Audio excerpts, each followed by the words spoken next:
The engine, for its size, is the most strongest force of the North Western Railway, and the power behind quarries, docks, branch lines, main lines that make up the well-known North Western Railway.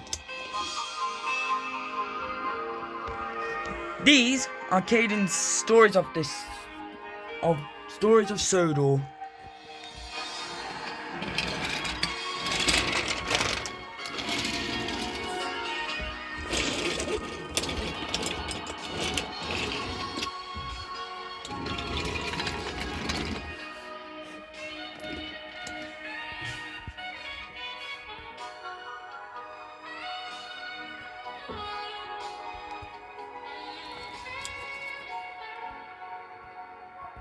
Hello, my name's Caydin.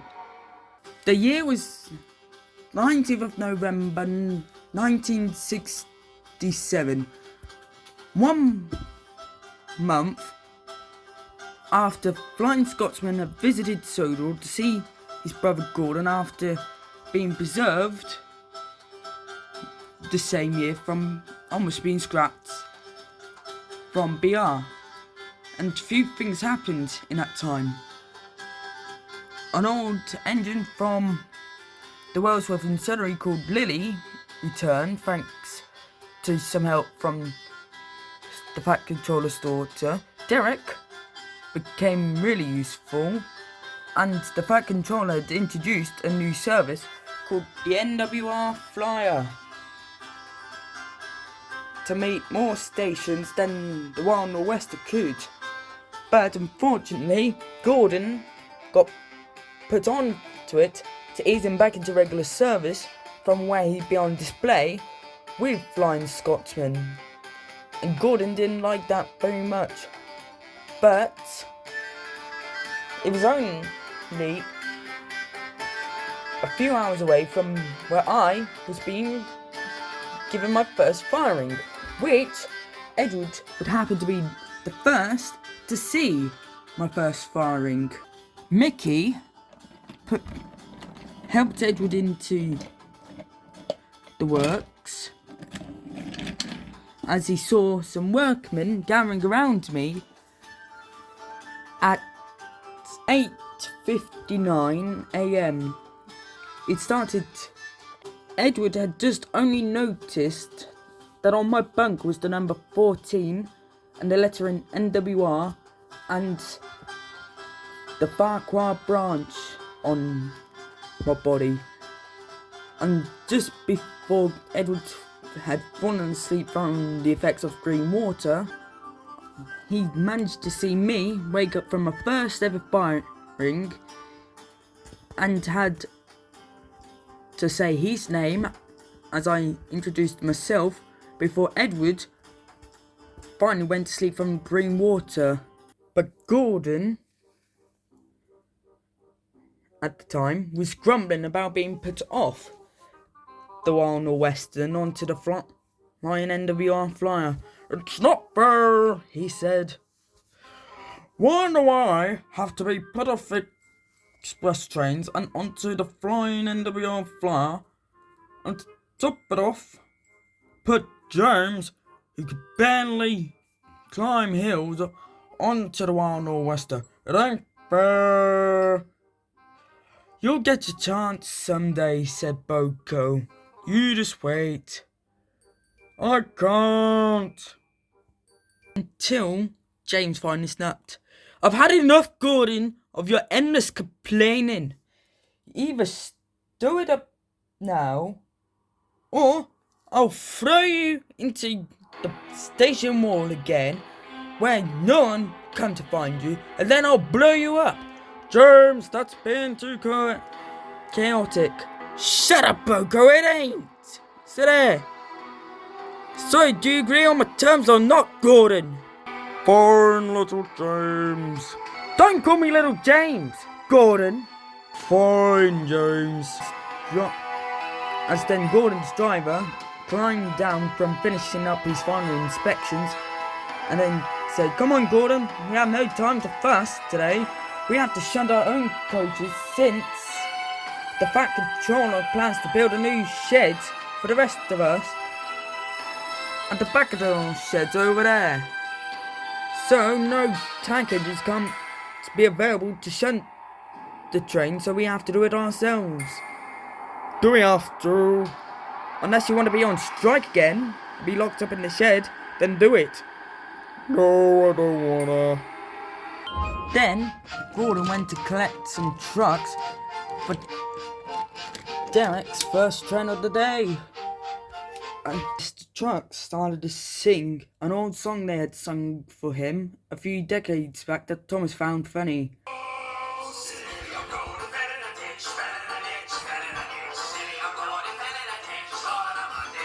Oh, Pat, stop it already.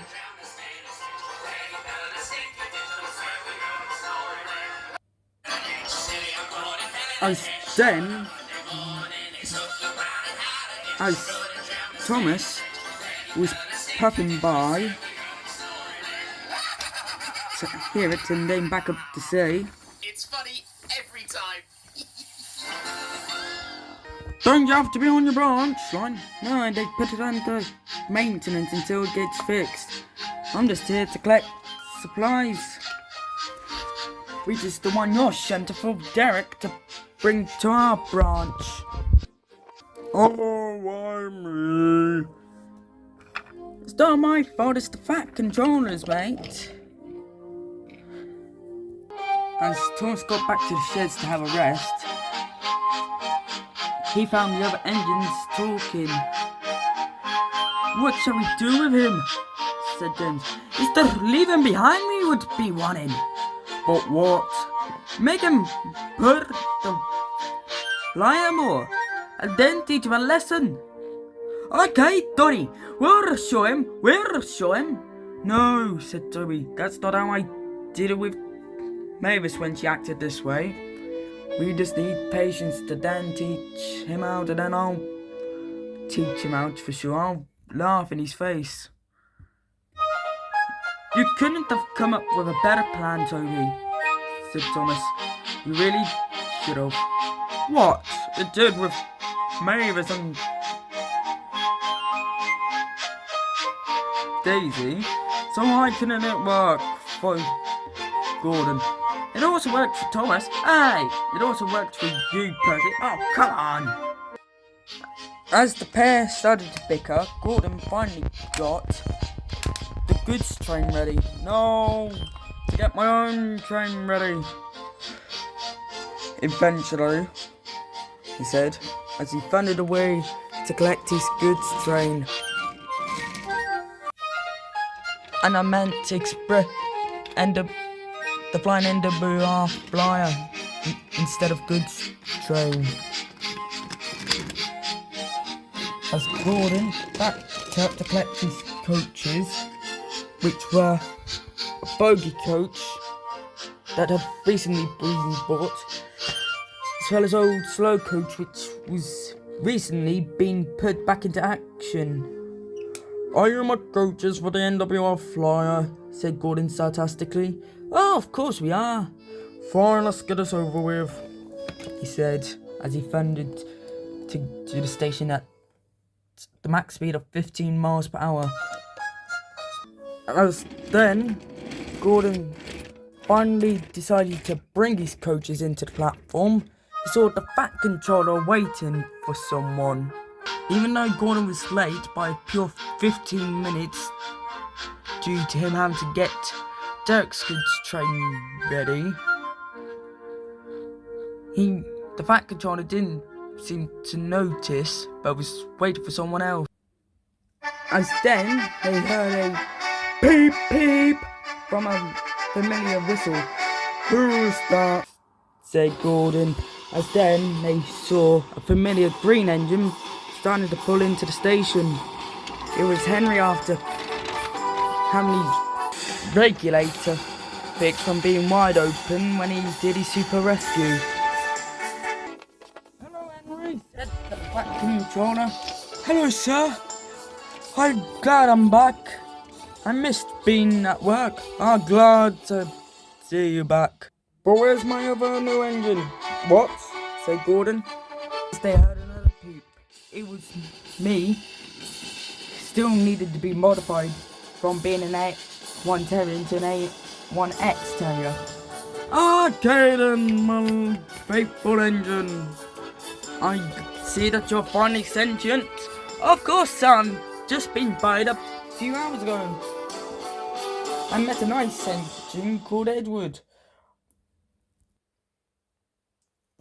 I learned that Edward was able to meet you and tell you about this.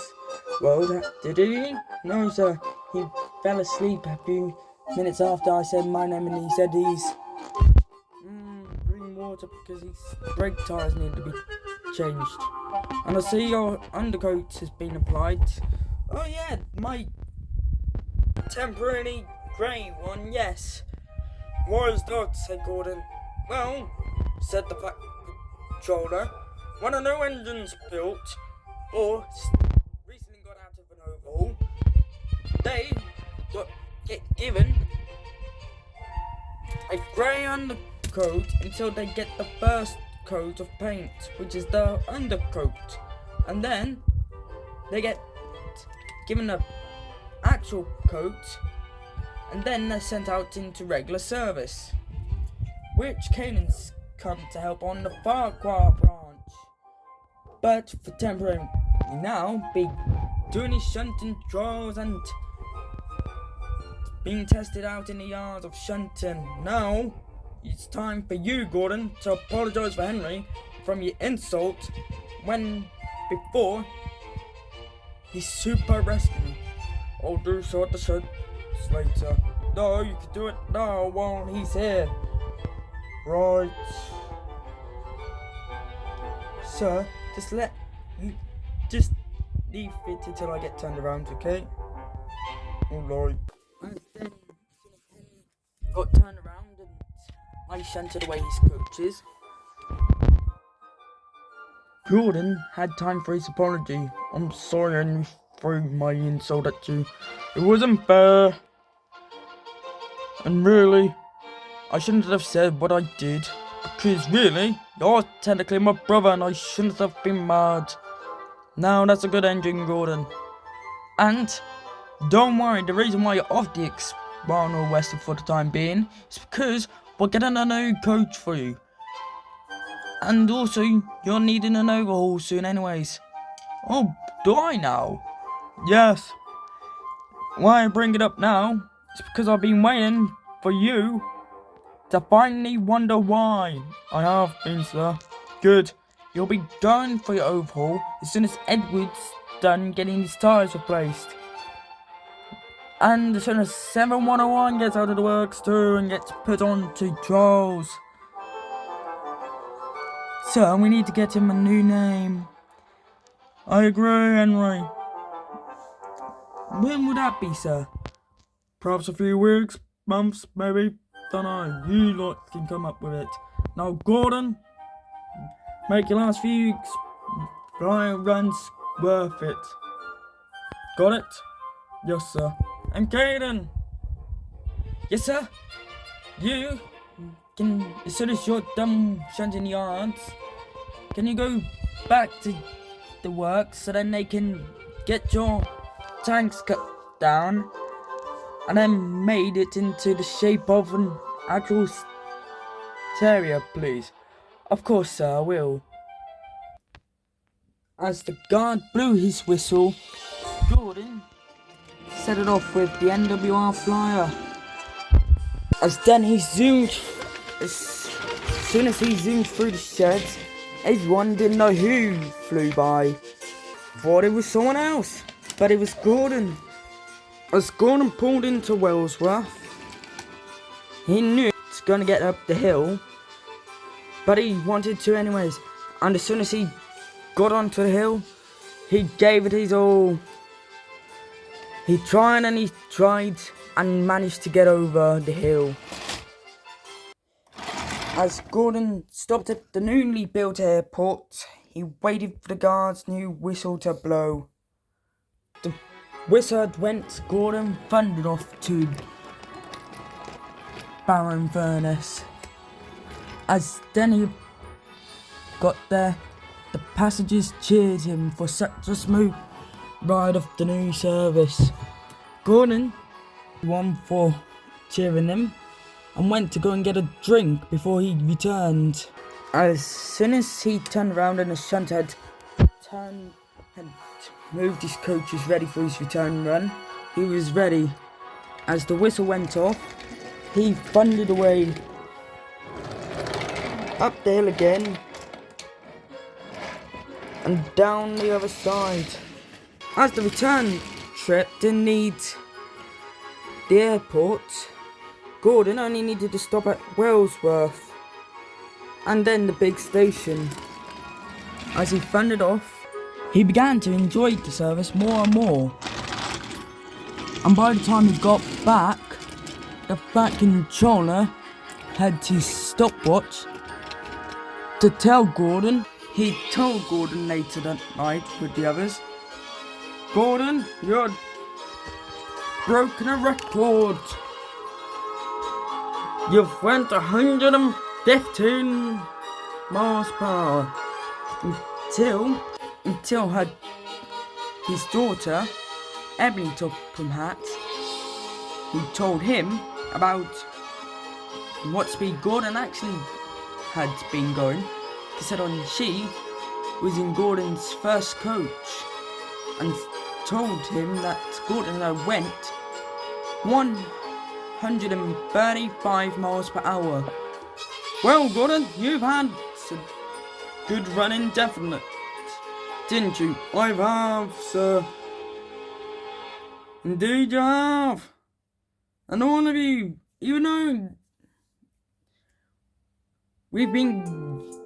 though all of you have had a fair share of struggles this year, including you, Henry, of your super rescue and 7-1-1 with the injector fail. All of you have proven yourself really useful to all of us, and I'm glad to call you my engines. Even with recovery, yes, Douglas, I'm still happy of you from doing that. And Gordon, your brother sent me a letter to read out to you, saying that he's glad he's been able to meet you before going back into doing mail tours. And he'll make sure to visit again in a few years' time. And Caydin, your work in the yard has been good. I'm glad to call you my engine." "Well, sir," I said, "you kinda did build me after all." "Oh yeah, true. I did build you." "And 7-1-1, yeah? We've been thinking of a name for you, haven't we, James?" "Yeah, we have." "I think Bear will suit you greatly." "Oh, thank you, Henry." "James, thank you so much." "So as soon as you go into the works, Caydin, you'll be given the choice to choose a new colour. What would it be?" Let me think, sir. Black, maybe. Green, ugh. Blue, no. What the red stripes? Red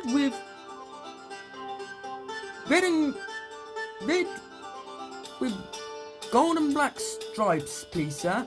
With a red top to my funnel, please." "Of course." "Anything else?" Can I have the letter in NWR fully on my side and can I keep the number 14 with my nameplate on the smoke box, please, sir?" "Of course." "Anything else?" "Nah, I'm fine, sir." Just then, Edward pulled up into the sheds. "Have you missed me?" "Edward, how have you been?" "Good. After my tyres got fixed, it was all better now. I can go into regular service." "Good. That means, Gordon, you can go in for your overhaul. James can cover the Wild Northwest more with Henry and Boko and Bear, and we can fully carry on with the Farquhar branches overhaul. But sir, we need help on the Wellsworth branch. Me and Boko can't handle it, and with the Little Western open, we need another engine. Caydin, can you do it? Of course I can perfectly do it. And while I was being steamed, after Edward had been put to sleep with green water, the workmen have told me multiple things about you lot. About you and Donald's great escape from beyond Douglas. Ooh, have they now? I knew, Boko, where you rescued Gordon from being killed by Bill and Ben. They were only messing, and I know they can be maddening. That's the word, definitely. With that settled then, James, the coach will be arriving in a few weeks' time, or days, don't know, but when it comes, I want you to pull it. Pull the Wild Northwest up until Gordon comes out, and make sure the coach is welcomed. Then it's back to regular service until we get the new sheds built. Oh, of course, sir. Understand. And Gordon, you'll be given a new tender while you're at it. A corded tender. Oh, thank you, sir. That will be lovely. Perfect. You'll be shunted into the works first thing in the morning. But the engine to do it was Thomas. There you go, Gordon. Enjoy your holiday, he said, as then he pulled Gordon into the works with his tender. As then he got given some green water and then fell to sleep. As Thomas was leaving the work, he swore he could hear, "Hello? Who is there?" All Thomas could hear was the coaches that were in a spare siding getting ready to be given a new coat of paint, because the local needed to have some fresh coaches. But what Thomas didn't realise, there was a small little engine in the shed, trapped with nowhere to go. But that's a story for another day. But that was a story for another day. And I, Caydin the A1 Terrier of the Northwestern Railway, does not own the right to Thomas and Friends, nor does he have any affiliations with the people that own them. And all the themes that were used in this video belong to the rightful people that made these themes. And I love the themes. So I give credit to all the people that have made the themes and have nothing against them. And for this video's shout out to Finley Potton, who's been my friend since Denfield, and this has been a Caydin the A1 Terrier of the Northwestern Railway, number 14, who used to be on YouTube before and have come back for round 2. I would like to wish everyone a good day, and soon me and Finley will do a collab on my birthday, which is only in 18 days, so I better start making a script. And as soon as the coach arrives from eBay, you lot will get to see episode 2 called James and the spiteful coach. Until then, see you later. Have a great one, and I seriously mean it. I have no rights to Thomas nor his friends, nor do I have any affiliations with the company that owns them, nor to the themes that were used in this video. And I give credit to all the people that have made the themes. So good day.